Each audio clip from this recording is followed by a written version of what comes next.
Hi there, and welcome to my Itty Bitty Chapel. My name is Patty Chaffee, and I'm the community minister at Niantic Community Church. I'm also a spiritual director and an expressive arts facilitator. The Itty Bitty Chapel is a few moments offered midweek to relax, refresh, and reflect on a spiritual word or phrase.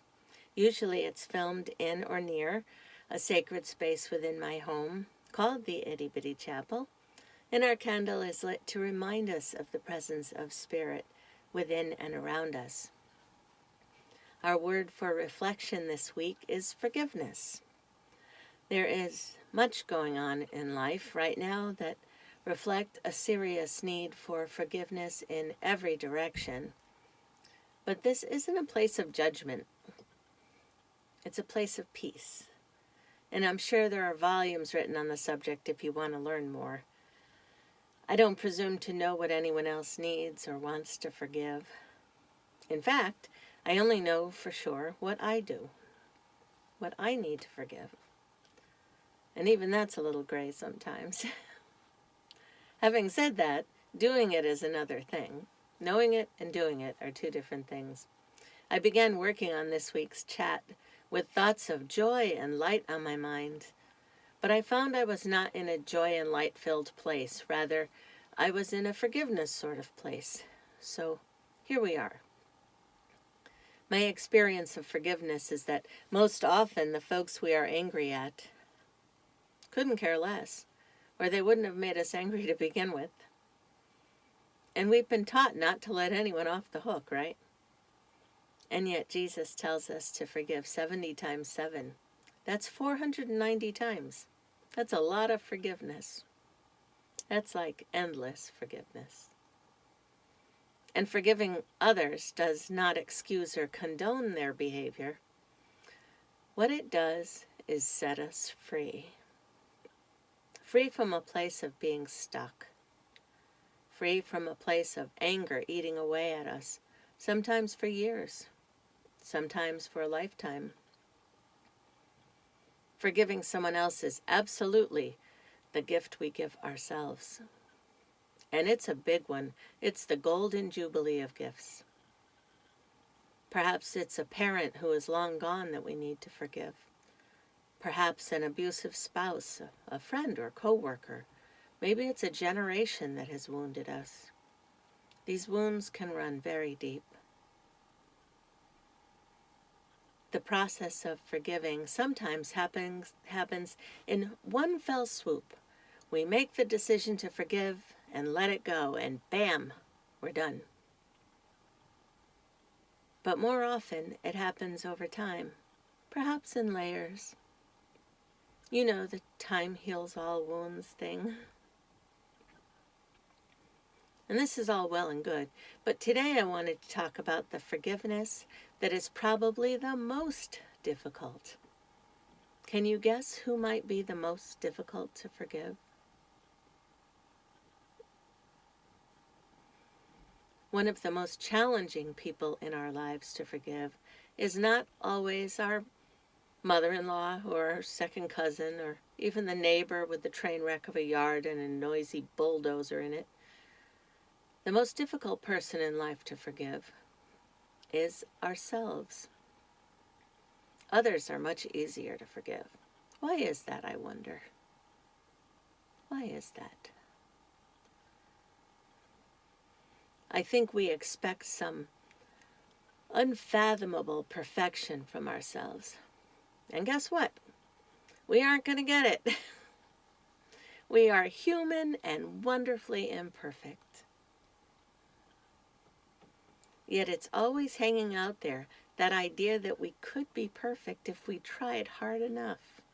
Ugh. And that's what makes it so hard to forgive, ourselves as well as others. We want them to be perfect too.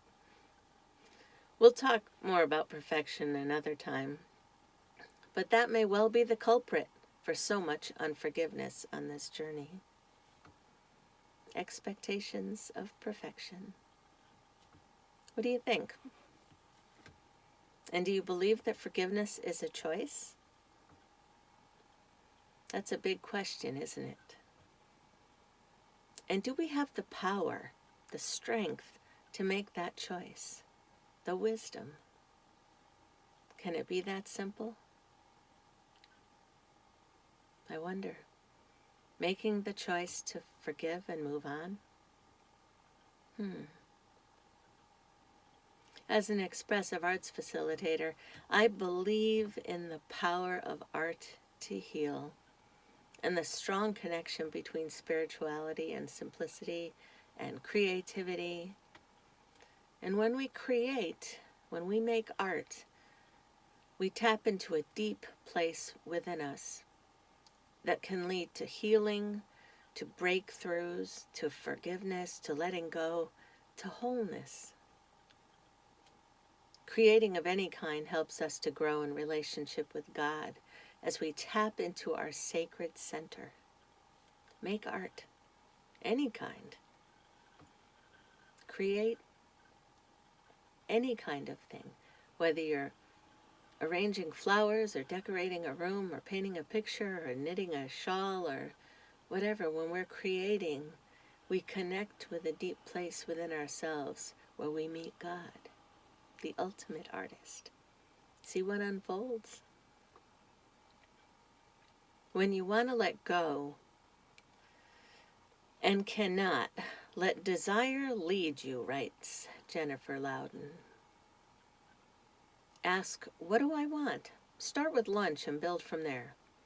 Fear blocks renewal. Find ways to experience deep rest and safety so you can have the courage and energy to let go. Ask for support, ask for courage, then drink it in. On her website, jenniferloudon.com, she writes about 15 radical ways to get unstuck from whatever feels sticky. She suggests you have lunch with this stuckness and interview it. Why are you here? Why me? What's your name? Where'd you come from? And what is the lesson? What is the lesson to learn? There's always a lesson, right?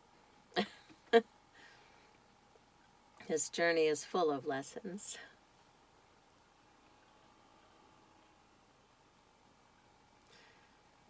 The practice of forgiveness is our most important contribution to the healing of the world, writes Marianne Williamson. She says, I deepen my experience of God through prayer, meditation, and forgiveness. And I think that whether it's someone else or ourselves that need that forgiveness, the act of forgiving is both a place of healing and a place of transformation. I leave you with a few minutes for meditation as the waves of the ocean wash ashore at West Dennis Beach.